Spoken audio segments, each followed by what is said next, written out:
고전 탈무드를 통해 성장합니다. 탈무드 살롱. 네, 저는 디테일에 강하고 싶은 휴네스의 문화인류학자 이민영이고요. 제 옆에는 오늘도 전문가 두 분이 나와 계십니다. 유대인 모든 것을 디테일하게 보여주시려는 유대인 전문가 홍익기 교수님. 예, 안녕하세요. 네, 그리고 탈무드의 모든 것을 디테일하게 보여주시려는 탈무드 전문가 김정환 대표님. 네, 미스터 탈무드 김정환입니다. 반갑습니다. 네, 저희가 지난 시간에 인생에서 비전을 찾는 게 왜 중요한지, 그리고 내 삶에서 핵심 가치를 어떻게 찾으면 되는지 이야기를 해봤는데요. 그러려면 내가 언제 행복한지를 알아야 되는데, 이 행복은 단순한 1차원적 동물적 만족이 아니라 고차원적 행복이라는 이야기까지 했습니다. 그래서 비전을 찾고 나아가는 대장정의 첫걸음을 뗀 셈인데요. 이제는 그 비전을 어떻게 하면 내 옆으로 끌어와서 이룰 것인가에 대해서 이야기를 해보면 될 것 같습니다. 근데 사실 저희가 비전 얘기를 많이 하는데, 자기계발서에도 비전이 많이 나오는데 비전이 와닿지 않는 게 눈에 보이지 않는 거잖아요. 그래서 기껏 비전 열심히 썼고 나는 뭐 하겠다 이렇게 해놓고 눈에 안 보이니까 뭐 유야무야 되는 경우가 너무너무 많아요. 이걸 어떻게 하면 될까요? 아니, 비전이라는 건 어떤 그 무지개빛 색깔을 그려내는 게 아니라 현실에서 자기가 부딪힌 문제점을 풀어나가는 게 사실은 비전의 시작이라고 봐요.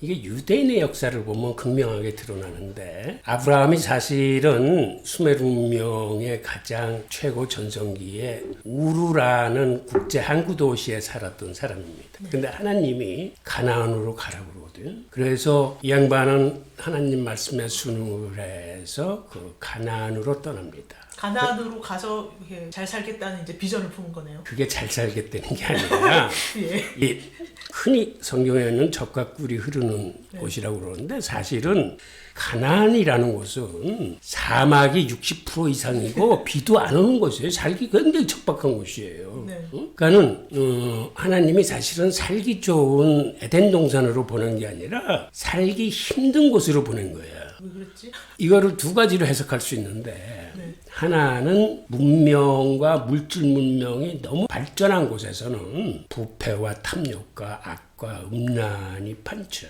거기서 오히려 순수한 아브라함을 구해서 순수한 광야로 보냈다는 그러한 신학적인 의미가 하나 있고, 또 하나는 사람은 그런 살기 힘든 곳에 갖다 놓으면은 어떻게 하든지 생존해야 하기 때문에 스스로 문제에 부딪히고 풀어나가고 비전을 갖고 삶을 개척하면서 진보합니다.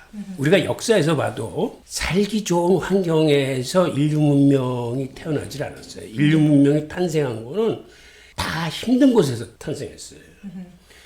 유대인의 역사를 보면 처음에 가나안으로 보내졌을 적에 거기에 흉년이 들고 그래서 이 사람들이 결국 가나안에서 살지 못하고 애굽으로 이주하게 됩니다. 그리고 나중에 그 2000년 후에 자기들의 나라인 이스라엘을 재건했을 적에도 그들이 가나안에 몰려들었더니 살만한 환경이 전혀 아니었어요. 처음에는 어디에 몰려들었냐면, 일단 사람 살아가는데 물은 있어야 되니까 네.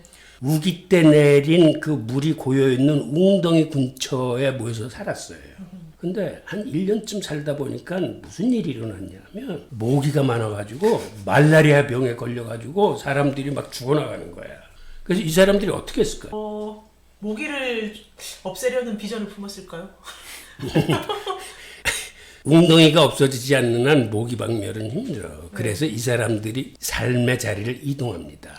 저 산꼭대기로 올라가. 그래서 이스라엘에 가보면 하는 집은 다 산꼭대기나 구름 언덕 위에 있어요.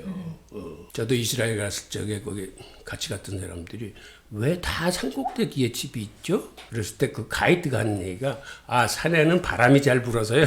저희가 살기 좋아서 그러는데, 사실은 모기를 피해서 다 올라간 거야. 근데 산꼭대기에 올라가서 보니까 그 다음에 이제 물이 없는 거야. 네. 그들은 어떻게 했을까 또 그럼? 물을 끌어와야죠. 물길로 맨날 웅덩이로 내려와? 그래서 이 사람들이 생각한 게 갈릴리 호수에 있는 물을 파이프로 산꼭대기로 끌어옵니다. 네. 그런데 그 물을 가지고 식수는 해결이 됐는데, 식수만 있어가지고 사는 게 아니잖아. 식량이 있어야 될 거 아니에요. 네. 그래서 그 물을 이용해서 농사를 지어요.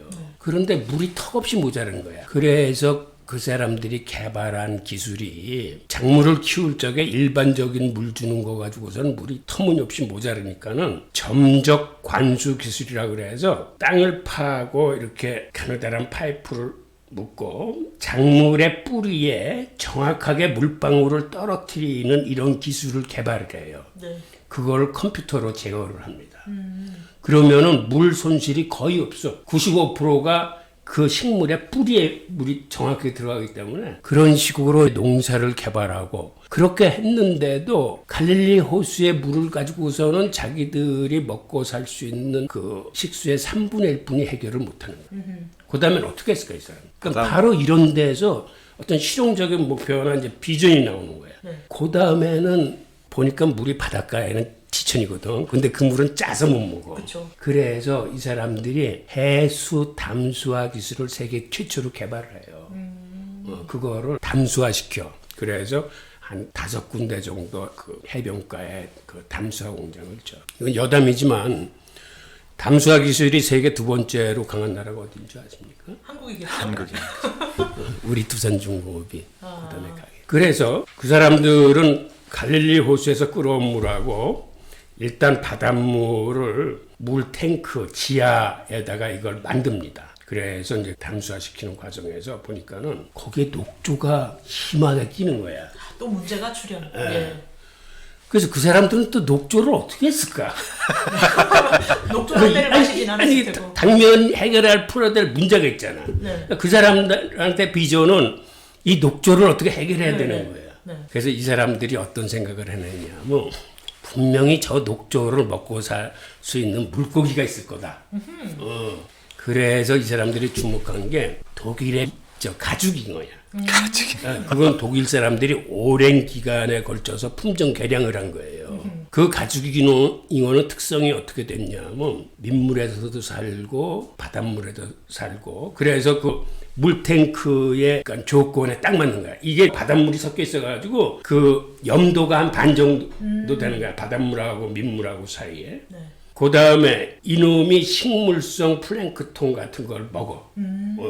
그래서 그걸 가지고 들어와서 그 다음에는 이스라엘 토종잉어는 어떤 특성을 갖고 있었냐면 먹성이 좋고 등치가 좋아. 네. 그래서 두 놈을 교배? 교배를 시켜가지고서 이스라엘 잉어라는 새로운 품종을 탄생시켜. 근데 보니까 가죽잉어는 비늘이 없어요. 네. 유대인들은 비늘이 없으면 먹질 못해. 코쇼다. 그쵸? 네. 그래서 그걸 다시 비늘이 있는 놈으로 만들어. 네. 그래서 태어난 게 이스라엘 잉어예요. 네. 그래서 녹조 문제를 해결해요. 결국. 네. 그런데 우리나라 정부가 70년대 그 이스라엘 잉어를 들여와. 오, 우리는 코시율법도 없는데 왜요? 아니 그놈들이 네. 다른 잉어에 비해서 굉장히 빨리 자라고 그러니까는 그 당시 우리나라도 이제 단백질이 부족한 시대였기 때문에 네. 그걸 이제 들여다가 호숫가에서 가두리 형식해서 키우고 그랬는데 우리나라 사람들이 그 고기를 먹으면서 이게 향이 좋아 고기에 쫀득쫀득하고 맛있고 네. 그래서 우리나라 사람은 그 고기를 뭐라고 부르냐면 그 이스라엘 잉어를 부르기를 향어라고 불러. 오. 그게 향어예요. 그럼 그거 회 먹을 수 있나요? 그럼 맛있어요. 아, 요즘에도 팔아요? 요새도 있어요. 향어 먹고 싶다. 네. 이래서 향어가 네. 태어나. 아. 그런데 네. 갈릴리 물하고 담수화한 거 가지고도 물이 모자라. 네. 그다음에 또 어떻게 했을까? 가정이나 용수로 한번 쓴 물을 80%를 다시 정화시킵니다. 오수정화 기술을. 재활용. 네. 그래서 그들이 그거를 이제 농업 용수로 쓰는데, 그러니까 이스라엘에 가면 생각보다는 이렇게 녹음이 풀어져 있고 이렇게 잔디도 깔려 있고 그래요. 근데 그게 사실은 돈이 엄청 많이 드는 거야. 그 밑에는 다 가느다란 파이프라인이 다 들어가 있어서 그 뿌리에다가 물을 줘서 키우는 거예요. 제가 이스라엘 갔을 적에 가보니까 바나나도 키우고 심지어는 쌀 농사도 해. 그런데 그 비싼 물을 가지고 그 사람들이 값싸게 수입할 수 있는 바나나나 쌀 농사를 짓는다는 건 이게 의미가 좀 틀리구나 하는 걸 느꼈어요. 그러니까 그 사람들이 그거를 어떤 상업적인 용도나 그렇게 해서 한 게 아니라 자기들의 어떤 자급자족, 그러니까 식량 안보를 위해서 저런 시험을 계속 하고 있구나라는 걸 느꼈어요. 이런 식으로 유대인들은 자기들이 부딪힌 현실을 하나하나 실용적으로 풀어나갑니다. 저는 이러한 게 그들이 갖고 있는 어떤 험악한 환경의 도전에 대한 응전이라고 보고 그게 그들한테는 현실적으로 하나하나의 그 비주얼이 대해서 문제를 해결하지 않는 이런 생각을 합니다. 그러니까 교수님 말씀을 정리를 제가 해보면 비전이라는 게 하늘에서 뚝 떨어지는 것도 아니고 그냥 갑자기 써봐 한다고 쓸 수 있는 것도 아니고 구체적인 실용과 문제가 있을 때 그걸 어떻게 돌파할까 실용적으로 방법을 찾다가 나와서 이렇게 그 엄청난 발명 혁신까지 이뤄내는 그렇죠. 그런 거다. 인류의 고전 탈무드를 통해 성장합시다. 탈무드 살롱.